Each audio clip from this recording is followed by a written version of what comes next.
한 주간 동안 안녕하셨습니까? 오늘 우리 신약 교재 제11과 칭의에 대한 공부를 하려고 합니다.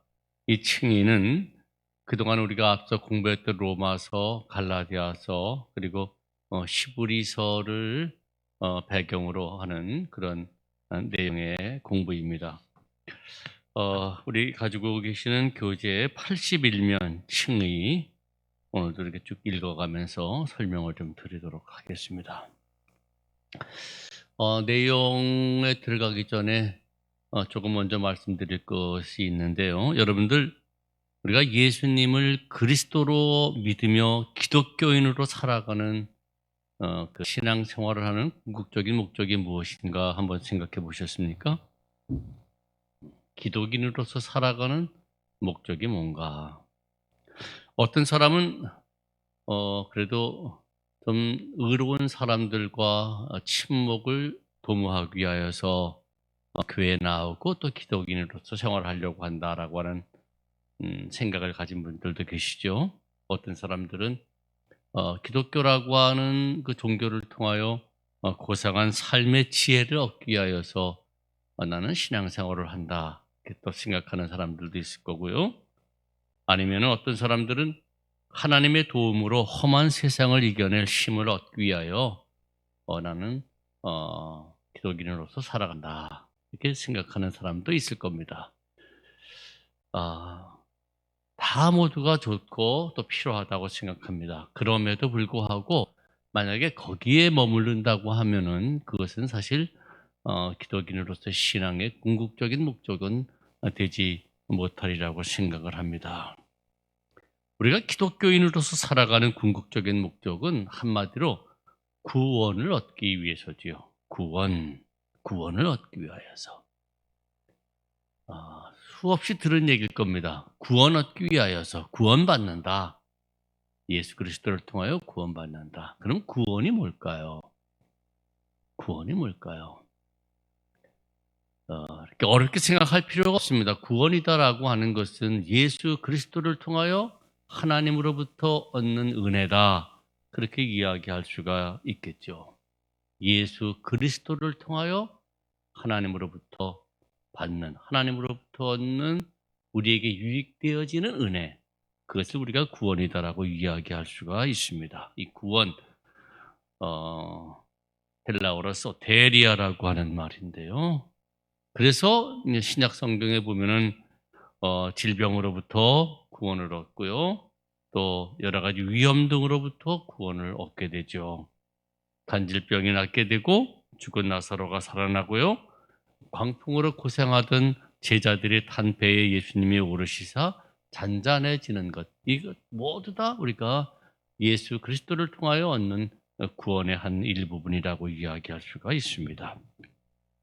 그래서 우리 기독교인들도 이러한 구원을 얻고자 기도하며 여러 가지 어려움을 만났을 때 도움을 요청하고 있죠.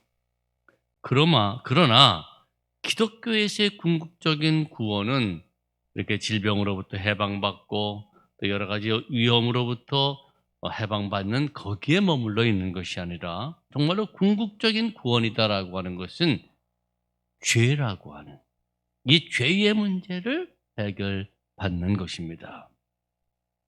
이 죄의 문제.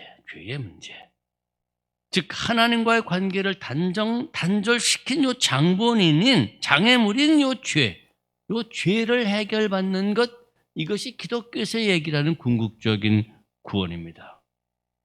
에덴에서 추방되게 했던 그 죄의 문제를 해결받는 것. 이미 우리가 앞서 공부를 했습니다만 본디 인간은 하나님과 아름다운 사귐이 있는 존재로 창조되었죠. 그러나 죄를 범함으로 말미암아 인간은 스스로 하나님을 두려워해서 하나님으로부터 등을 돌렸습니다.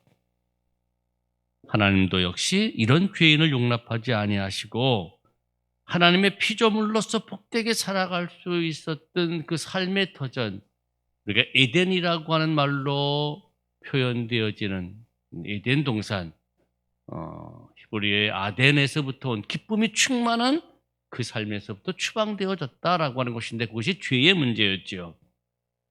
그리고 그 에덴은 하나님께서 천상의 존재라고 이야기하는 그룹들과 두루 도는 화염검 그걸로 지키게 하시자 인간 스스로가 들어갈 수가 없는 돌아오는 길을 막았던 바로 요 죄를 해결받는 것 그것이 기독교에서의 궁극적인 바로 구원입니다.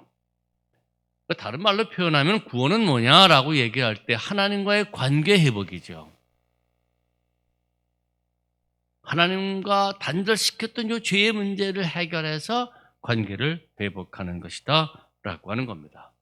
그래서 하나님은 나의 아버지가 되고 나는 하나님의 자녀가 되어져 살아갈 수 있는 것 그것이 구원입니다. 바로 이것을 해결하기 위하여서 이 문제를 해결하기 위해서 가장 그 죄의 문제, 이것을 가로막고 있는 이 죄를 해결해야 할 텐데 이게 바로 우리 스스로 해결할 수 없는 앞서 말씀드렸던 것처럼 그 에덴의 회복을 위하여서는 인간은 도저히 스스로는 해결할 수 없는 것. 그래서 하나님 쪽에서 해결해 줘야지만 이 관계가 회복되어지는데 이 죄를 해결받는 것. 그래서 기독교에서 얘기하는 궁극적인 구원을 이루게 되어지는 것. 그것을 오늘 우리가 공부하려고 합니다. 칭의라고 하는 주제로 같이 공부하려고 합니다.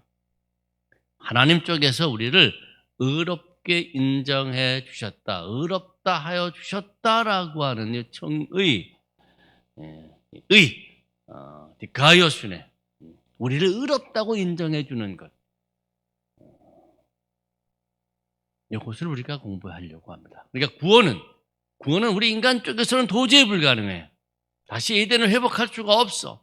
하나님 쪽에서 해결해 줬는데 그것은 우리를 의롭다고 인정해 주는 것. 그 하나님 쪽에서 해준 은혜의 사건인데 이거를 우리가 오늘 같이 공부를 하려고 합니다. 자, 이제 이런 전제를 좀 드리면서 81면 칭의라고 하는 부분을 이제 내용을 공부하겠습니다. 여러분들 교재를 좀 같이 봐주시면서 제가 읽어나가면서 말씀을 드리도록 하겠습니다. 제11과 칭의. 로마서 1장 16절에서 바울은 이렇게 말하죠. 내가 복음을 부끄러워하지 않으니 이 복음은 모든 믿는 자에게 구원을 주시는 하나님의 능력이 됨이라. 그래서 이 복음을 부끄러워하지 않아. 이 복음은 모든 믿는 자에게 구원을 주시는 하나님의 능력이 됨이라. 이 복음의 내용이 뭘까요? 라고 하는 거예요. 복음의 내용이 뭘까요? 복음의 내용이 뭘까요? 자, 이제 같이 보십시다. 복음적인 크리스천은 이 복음적인 크리스천이라고 하는 말씀 속에는 그러면 다른 크리스천도 있다는 얘기죠. 어떤 크리스천일까요? 네, 율법적인 크리스천들이 있어요. 복음적인 크리스천들하고 전혀 다르죠. 복음적인 크리스천들은요, 자기가 하나의 선입관, 즉 기독교적인 선입관을 가진 사람이라는 것을 부끄러움 없이 고백한다. 근데 사실 율법적인 크리스천들은 그렇지 않아요. 오늘 이제 우리가 같이 본문을 읽다 보면은 그러면 율법적인 크리스천들은 어떠한 것인가도 이제 우리가 확인해 드리라고 생각해요. 자, 이 복음적인 크리스천들은요, 그리스도 예수의 명확한 가르침에 어긋나는 구원관에 대하여 용납하려 하지 않는다. 고린도전서 2장 2절에 보면은 내가 너희 중에서 예수 그리스도와 그가 십자가에 못 박힌 것 외에는 아무것도 알지 아니하기로 작정하였습니다. 그리스도와 그가 십자가에 못 박힌 것. 이게 사실 복음의 내용이에요. 이거 외에는 나 알지 아니하기로 작정했어. 나 그거 용납하지 않아. 그 얘기예요. 자, 이 복음적인 크리스천들은요, 인간이 구원을 얻을 수 있는 이름은 하늘 아래 한 해밖에 없음을 안다. 사도행전 4장 12절 말씀은 사실 3장부터 사도행전 3장에 성전 미문 곁에서 베드로와 요한이 안진뱅이를 고쳤죠. 그때에 이제 종교 지도자들이 도대체 너 그런 거 어떻게 하느냐라고 얘기할 때에 4장 12절에서 이런 말씀을 합니다. 다른 이로서 구원을 받을 수 없나니 천하 사람 중에 구원을 받을 만한 다른 이름을 우리에게 주신 일이 없음이라 하였더라. 우리가 고친 것 아니야 그 얘기예요. 예수 그리스도를 통하여서 고쳤고 예수 그리스도 외에는 구원받을 만한 다른 이름을 우리에게 주신 일이 없어라고 하는 얘기죠. 오직 한 분 예수님 그분이에요. 그리고 인간이 하나님 앞에서 의롭다고 여김을 받지 못하면 아무도 영원한 나라를 유업으로 받지 못할 것이라고 감히 말한다. 그는 이와 같이 확신하는 이유를 이렇게 말한다. 성서 때문이에요. 성서가 그렇게 우리에게 가르쳐줘요. 근데 성서가 뭡니까? 있겠습니다. 성서가 신앙과 생활에 관련된 모든 일의 유일한 권위임을 인정하기 때문이다. 그래요. 성서가 우리 기독인들에게 있어서는요, 우리의 신앙과 생활의 절대 규범이에요. 유일한 규범이에요. 그래서 이 캐논이라고 하는 말이 그 카네라고 하는 히브리에서부터 나왔다라고 하는 말씀을 드렸습니다. 자다. 이거를 가지고 우리는 우리의 신앙의 어떤 그런 척도를 이걸 가지고 잰다라고 하는 것이고, 특별히 우리 루터교에서는 노르만스라고 하는 이 성서야말로 절대적인 규범이다라고 얘기를 하죠. 우리는 성서에 근거해서 성서가 가르쳐주는 대로 성서에 맞춰서 우리의 신앙 고백을 하게 되는데, 앞서 복음적인 크리스천들이 이렇게 얘기하는 것은 바로 성서가 그렇게 하기 때문이다라고 하는 얘기예요. 계속 읽겠습니다. 크리스천은 종족 세속주의자들이 다음과 같이 말하는 의견에 대하여 관대한 태도를 취할지 모른다.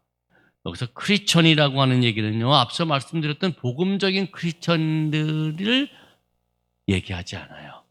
어쩌면은 좀 율법적인 크리스천들, 또 범신론적인 크리스천들은 이렇게 이야기할 수도 있어요.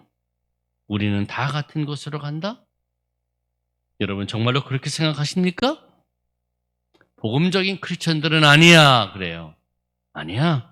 다 한 곳으로 가는 것 아니야. 어떤 사람은 영생으로, 어떤 사람은 심판을 받아. 그 얘기죠. 두 번째, 인간은 성실하기만 하면 무슨 종교를 가지든 상관없다. 성실, 열심히 살아가면 어떤 종교를 가져도 상관이 없다. 여러분 어떻게 생각하시나요? 무엇에 성실합니까? 그 성실의 목적이 뭡니까? 제가 대구에서 목회할 때 정말 성실한 사람을 봤어요. 거기 보면은 동화사 갓바위라고 하는 곳이 있어요. 거기 가서 지성을 드리는 사람이 있어요. 사업을 위하여, 자녀의 학업을 위하여서, 출세를 위하여서 얼마나 열심히 그 갓바위 꼭대기까지 올라가서 기도를 하는 사람이 있어요. 얼마나 성실합니까? 그렇다고만 하면은, 그 성실하게만 하면은 무슨 종교들 가지든 상관이 없다? 여러분 어떻게 생각하세요? 그러지만 복음적인 크리스천들은 아니요라고 얘기를 하죠. 세 번째, 저 사람같이 착하다면은 하나님 나라에 갈 자격이 있을 거다. 만일 하나님 나라가 있다면. 여기서 착하다는 얘기는 법 없이 산 사람이라면은 그런 얘기죠. 여러분 어떻게 생각하세요? 그러면 그 착하다라고 하는 것을 누가 판단합니까? 무엇을 기준으로 판단합니까? 여러분은 어떻게 생각하세요? 그러나 크리스천은 이러한 생각에 동의할 수 없다. 여기서 크리스천들은요, 복음적인 크리스천이에요. 복음적인 크리스천들은 이러한 생각에 동의할 수가 없어요. 왜냐하면 그렇게 하는 것은 자기가 성서의 메시지를 진지하게 대하지 않는다는 것을 뜻하기 때문이다. 성서는 그렇게 이야기하지 않는다는 얘기예요.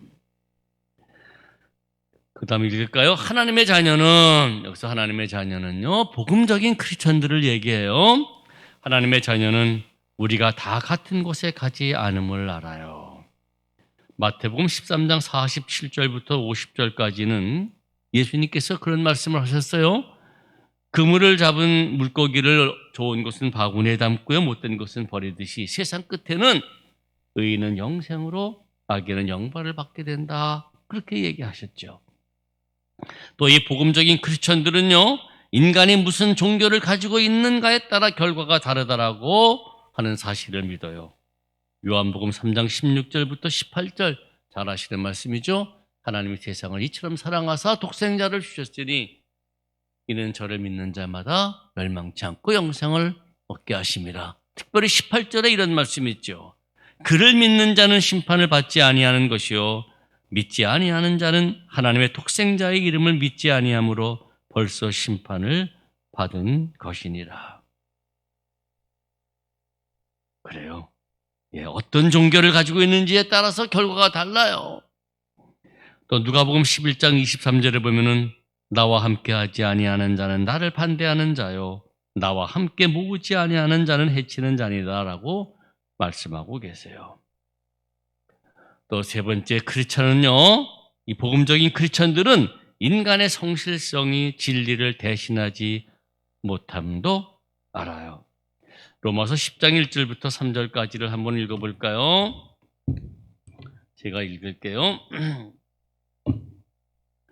이 바울이 정말로 자기 백성들을 위하여서 정말로 늘 간절하게 간구하고 그랬던 사람인데요. 제가 읽겠습니다. 형제들아, 내 마음에 원하는 바와 하나님께 구하는 바는 이스라엘을 위함이니 곧 그들로 구원을 받게 함이라. 내가 증언하노니 그들이 하나님께 열심히 있으나 올바른 지식을 따른 것이 아니니라. 하나님의 의를 모르고 자기 의를 세우려고 심써 하나님의 의에 복종하지 아니하였느니라. 그래요. 이스라엘 유대인들은요, 정말로 열심히 있었던 사람들이에요.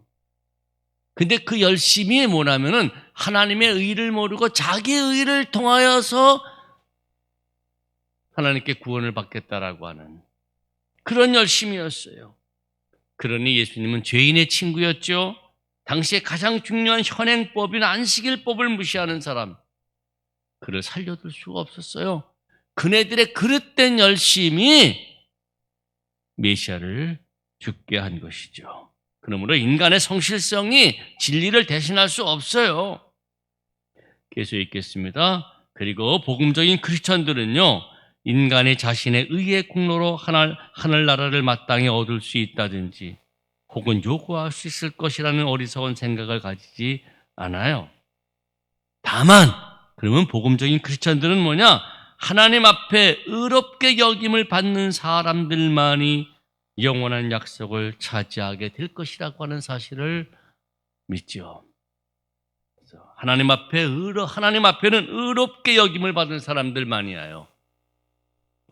하나님은 완전하신 분이에요. 완전하신 하나님은 완전한 의를 요구하는데 우리 인간은 완전한 의를 이룰 수 없어요. 그래서 하나님께 의롭다 여김을 받을 때만이에요. 그렇게 인정해 주실 때만이에요. 근데 그 의롭게 되는 길이 뭐냐? 이제 우리가 그것을 앞으로 공부할 겁니다. 자, 다음 패러그래프 보겠습니다. 성서는 거룩하시고 의로우신 하나님이 불의한 자들은 그의 영원하신 존전에 받아들이지 않으시라고 말한다. 이게 대전제입니다. 하나님은 공의로운 분, 의로운 분이기 때문에 당신한테 완전한 의로운 사람들만이 용납을 하죠. 우리 창세기 3장 22절부터 24절에 보면은 죄인인 인간을 에덴에서 추방하시고 다시 들어올 수 없도록 앞서 말씀드렸던 것처럼 그룹들과 두루 도는 화영검으로 그 에덴 동산의 생명나무를 지키게 하셨죠. 그러므로 방출된 인간은 스스로 에덴을 회복할 수가 없어요. 인간 쪽에서는 100% 불가능해요. 하나님 쪽에서 무엇인가 하시지 않으시면 불가능하죠. 본문 읽을까요? 우리는 우리 생각대로 하나님께서 불의한 나를 받아주시기를 바라고 또 그렇게 하셔야 한다라고 생각하며 또 그럴 수 있다고 생각하지만 성서의 메시지를 진지하게 대한다면 우리는 하나님께서 그렇게 하시지 않는다는 것을 명백히 알게 된다. 이게 대전제입니다. 하나님은요, 당신의 그 의처럼 완전한 의를 갖지 않는 사람을 용납하지 않아요. 뒷장 보시겠습니다. 물론 이것은 우리가 곤경에 처해 있음을 의미한다. 왜냐하면 성서는 의인은 없다. 단 한 사람도 없다는 것을 보여주기 때문이죠. 잘 아시는 말씀이죠. 로마서 3장 10절 의인은 없나니 하나도 없다. 23절 모든 사람이 죄를 범하였으며 하나님의 영광에 이르지 못하더니. 시편 143편 2절 말씀은요. 주님 앞에서 주의 목전에 의로운 인생은 하나도 없다. 그러므로 의로우신 하나님 앞에 설 사람은 아무도 없어요. 용납받을 사람은 아무도 없어요. 그러므로 우리는 곤경에 처할 수밖에 없죠. 계속 읽겠습니다. 의인은 없나니 하나도 없다. 여러분은 어떻게 생각하시나요? 정말 의인은 없는가? 하나도 없는가? 여러분, 나는 의인입니까? 여러분 개인은 의인입니까? 또 혹시 의로운 사람 아십니까? 정말로 그 사람은 의인이야. 알고 있다면은, 그런 분을 알고 계시다고 한다면은 그 사람은 어떤 점에서 의인인가요? 안산홍이라고 하는 사람을 통하여서 생긴 우리 기독교 신흥 종교 이단이죠. 그 하나님의 교회라고 하는 곳에서는 의인이 어떤 사람들이라고 하면은요, 토요일 안식일을 지키는 사람, 유월절을 지키는 사람, 초막절을 지키는 사람, 이 새 언약을 지키는 사람들, 이런 사람들을 의인이라고 그래요. 그래서 자기들처럼 또 그네들을 교회에 들어와야지만 의인이라고 이야기를 해요. 정말로 하나님이 생각하시는, 하나님이 원하시는 의인이 그들입니까? 아니면은 일본의 유학 중에 선로에 추락한 일본인을 구하기 위하여 뛰어들었다가 사망했던 우리 이수연 씨라고 하는 의인이죠. 남을 구하기 위하여 자신의 목숨을 희생했으니 정말로 의로운 행위죠. 그러나 그 사람 역시 성서가 이야기하는 의인은 결코 아니에요. 이런 차원에서 우리 성서는 의인은 없다 라고 선포하고 있어요. 읽겠습니다. 의인은 없는가? 하나도 없는가? 그래요. 하나도 없다. 이렇게 말할 때 우리는 의인이나 의라고 하는 말이 가질 수 있는 두 가지 다른 뜻에 대하여 반드시 정의를 내려야 한다. 첫 번째, 현대 용법에서 의는요, 윤리적인 것에 한정되어 있으며 윤리적인 규범에 일치한다. 그리고 그 규범은 그 사회나 그룹의 표준에 따른 것으로서 그것은 상대적이다. 요사이는 그런 일이 없습니다만 옛날 제가 교사 생활할 때는 천지를 많이 받았어요. 그래서 그 선생님 천지도 받지 않아? 정말로 의로운 선생님이야?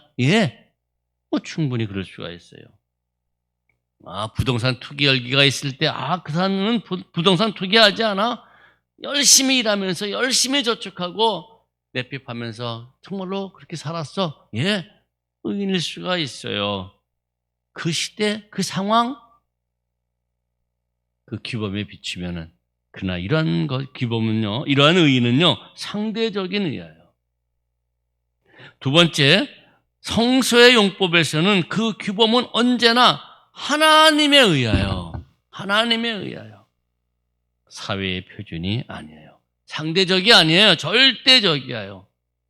단독자로 하나님 앞에 서서 평가받는 그런 의예요. 완전한 의.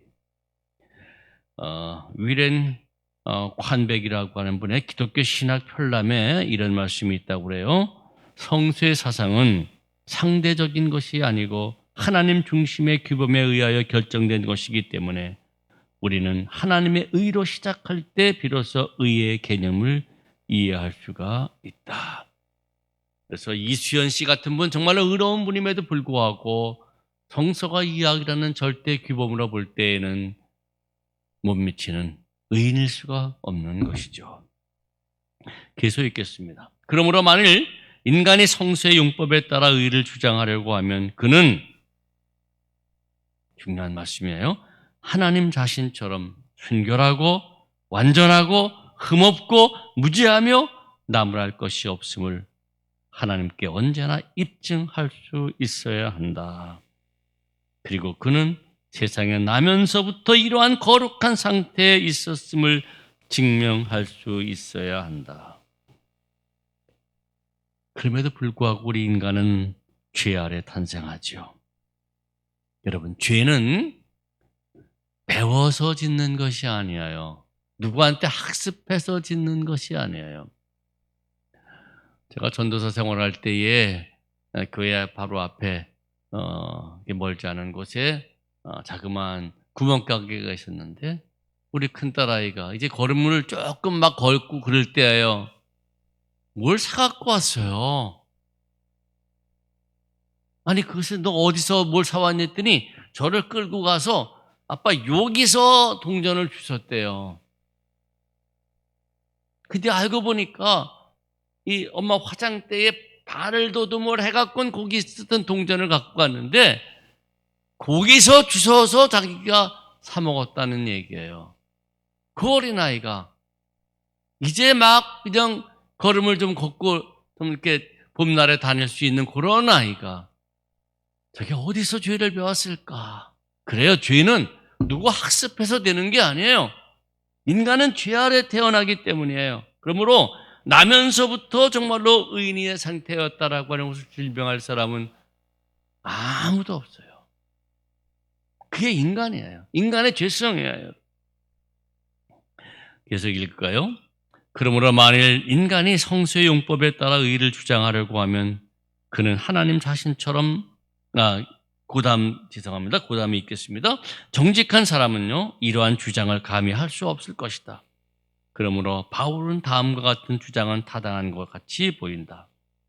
앞서 읽었던 내용이죠. 의인은 없나니 하나도 없다. 로마서 3장 10절이에요. 그리고 시편 기자가 주의 눈앞에는 의로운 인생은 하나도 없나이다 라고 한 143편 2절의 말씀은 정말로 뜻있는 말씀이죠. 사실 하나님께서 그의 앞에서 올바른 관계로서 나에게 요구하는 것이 이러한 완전한 의라면은 우리 모두는 공경에 빠질 수밖에 없어요.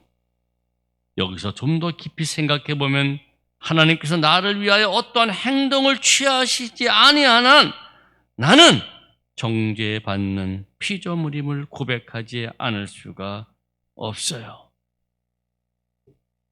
그 순백한 하나님의 의 앞에 나는 의인입니다 라고 자신만만하게 쓸 사람은 이 땅에 아무도 없어요. 하나님 쪽에서 뭔가 해주시 않으신다면 있겠습니다. 만일 죄인이 하나님 나라를 유업으로 받고 영원하신 하나님 앞에 살려면 하나님 쪽에서 하나님께서 죄인의 상태를 변경하기 위하여 행동하셔야만 하죠. 성서는 하나님께서 행동하셨다라고 주장해요.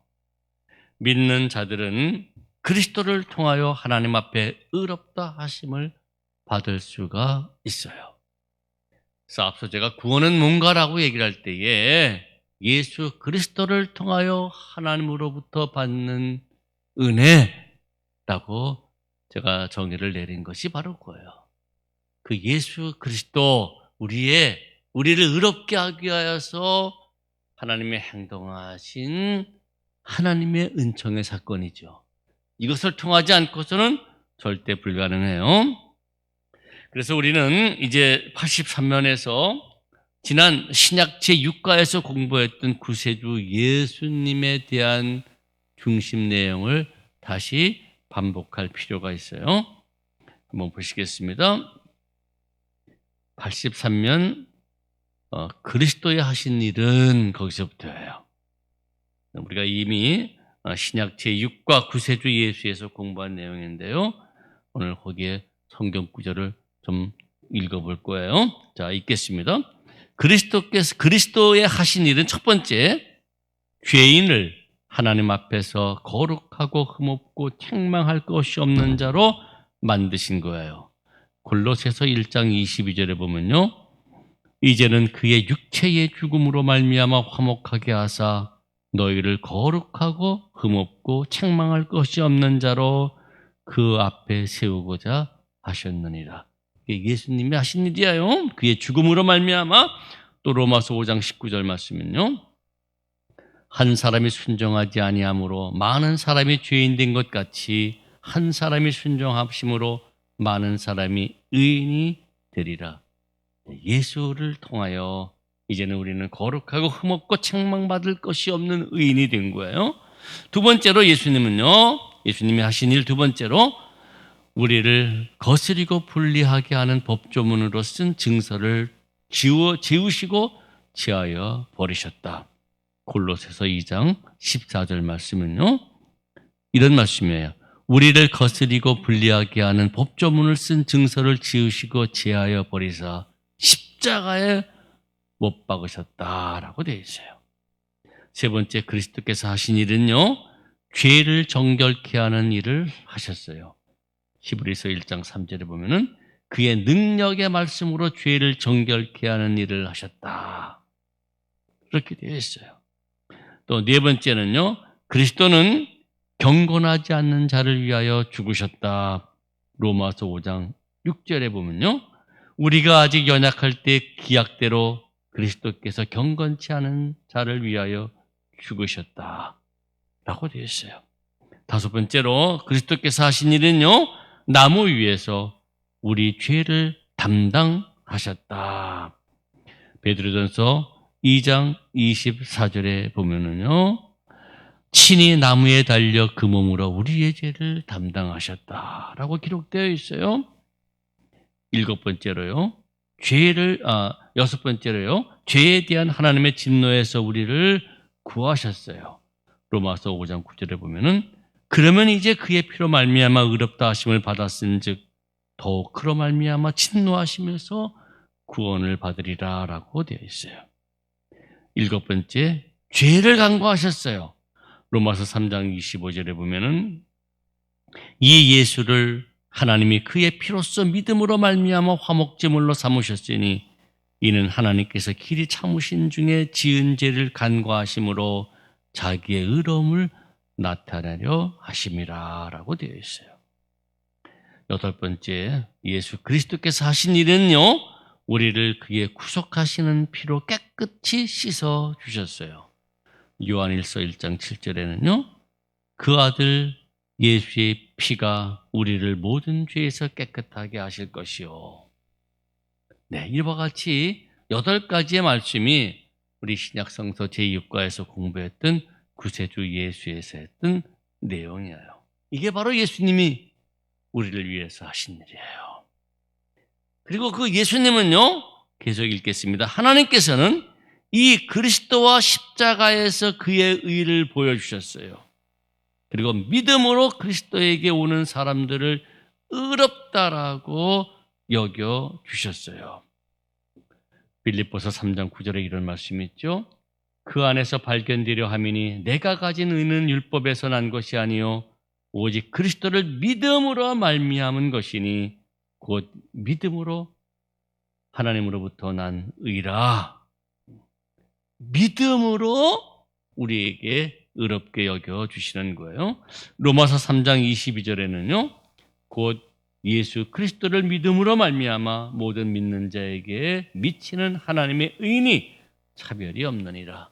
유대인이든 이방인이든 믿기만 하면은 하나님의 의가 우리에게 미쳐요. 그다음에 로마서 4장 5절에 보면요. 경건하지 아니한 자를 의롭게 하시는 이를 믿는 자에게 그의 믿음으로 의를 여기셨다. 그래요. 믿음으로 그리스도에게 오는 사람은 의롭게 여김을 받아요. 계속 읽겠습니다. 그러므로 믿음의 의는 하나님의 거룩한 호의나 은혜로 주어지는 하나의 순수한 은사로서 인간에게 오는 선포된 의요 주어진 의하여. 로마서 4장 3절 읽어볼까요? 아브라함이 하나님을 믿음에 그것이 그의 의로 여겨진 바 되었다. 믿으면은 의로 여겨져요. 로마서 4장 6절부터 8절이요. 하나님께 의로 여기심을 받는 사람이 복에 대하여 다윗이 말한 바 시편 32편 1절 이하를 인용하죠. 불법이 사함을 받고 죄가 가리워짐을 받은 사람들은 복이 있고 주께서 그 죄를 인정하지 아니하심은 사람은 복이 있도다 함과 같으니라. 선포된 의하여, 주어진 의하여. 또 로마서 5장 17절 읽어볼까요? 하나님의 한 사람의 범죄로 말미암아 사망이 그 한 사람을 통하여 왕노릇하였은즉 더욱 은혜와 의의 선물을 넘치게 받는 자들은 한 분 예수 그리스도를 통하여 생명 안에서 왕노릇하리로다. 고린도후서 5장 21절 말씀이하여 하나님의 죄를 알지도 못한 이를 우리를 대신하여 죄를 삼으신 것은 우리로 하여금 그 안에 하나님의 의가 되게 하려 하심이라. 에베소서 2장 7절 8절 아름다운 말씀이죠. 이는 예수 그리스도 안에서 우리에게 자비하심으로써 그 은혜의 지극히 풍성함을 오는 여러 세대에 나타내려 하심이라. 너희는 그 은혜를 인하여 믿음으로 말미암아 구원을 받았으니 이것은 너희에게서 난 것이 아니요 하나님의 선물이라. 예, 우리가 믿기만 하면은 믿는 자들에게는 의롭다라고 하나님이 인정해 줘요. 그것은 귀한 선물이하여 선포된 의하여 주어진 의하여. 마지막에 읽을게요. 그리고 믿음으로 의롭게 된 사람만이 하나님 앞에서 의롭게 여기심을 받는다. 창세기 15장 6절 아브라함이 여호와를 믿으니 여호와께서 이를 그의 의로 여기셨다. 갈라디아서 3장 6절 동일한 말씀이에요. 아브라함이 하나님을 믿음에 그것을 그의 의로 정하셨다 함과 같으니라. 로마서 3장 28절 말씀. 그러므로 사람이 의롭다 하심을 얻는 것은 율법의 행위에 있지 않고 믿음으로 되는 줄 우리가 인정하노라. 우리 갈라디아서 3장 24절 이같이 율법이 우리를 그리스도로 인도하는 초등교사가 되어 우리로 하여금 믿음으로 말미암아 의롭다함을 얻게 하려 하심이라. 로마서 3장 26절이요. 곧 이때에 자기의 의로움을 나타내사 자기도 의로우시며 또한 예수 믿는 자를 의롭다 하려 하심이라. 로마서 10장 2절부터 4절 말씀. 내가 증언하노니 그들이 하나님께 열심히 쓰나 올바른 지식을 따른 것이 아니니라. 하나님의 의를 모르고 자기 의를 세우려고 힘써 하나님의 의에 복종하지 아니하였느니라. 그리스도는 모든 믿는 자에게 의를 이루기 위하여 율법의 마침이 되시니라. 자, 예수께서 하신 일을 보시고 하나님께서는 그를 믿는 자에게 의롭다 여겨주신다라고 하는 두루두루 여러 말씀을 읽어드렸습니다. 그렇습니다. 인간 스스로 의로워질 수 없기에 절대 불가능하기에 인간을 의롭게 하시기 위하여 하나님께서 행동하신 일이 예수 그리스도를 이 땅에 보내셔서 십자가에 죽게 하신 겁니다. 예수 그리스도의 죽음만이 인간의 죄에 대한 하나님의 대속제물 되실 수 있는 것이고 이것이 바로 하나님에 의하여 이 하나님의 의를 받기 위하여서 예수 그리스도를 믿는 것이죠. 그러면은 그 믿음으로 우리는 의롭다 여김을 받아요. 이것을 앞서 우리가 읽었던 에베소 2장 7절부터 8절에서는 이것이 바로 우리 인간이 받는 하나님의 가장 큰 은혜다, 하나님의 은총이다 라고 말씀을 하고 있죠. 앞서 이것을 시작할 때에 우리가 기독교인으로서 생활하는 이유가 뭘까? 좋은 사람들과 교제를 나누는 거 다 필요해요. 또 기독교를 통하여서 아름다운 교훈을 얻는 것도 필요해요. 또 하나님을 통하여서 여러 가지 어려운 문제를 해결할 수 있는 힘을 얻는 것도 필요해요. 그러나 예수 그리스도를 믿음으로 우리가 의롭다함을 받고 죄의 문제를 해결받고 하나님과의 관계를 회복하는 것, 이것이 진정한 구원이며 이것이 우리 기독 생활의 궁극적인 목적이다라고 하는 말씀이죠. 오늘 우리 10일과 여기까지 하고 다음 주에 나머지 부분을 마저 하도록 하겠습니다. 한 주간 동안 안녕히 계십시오.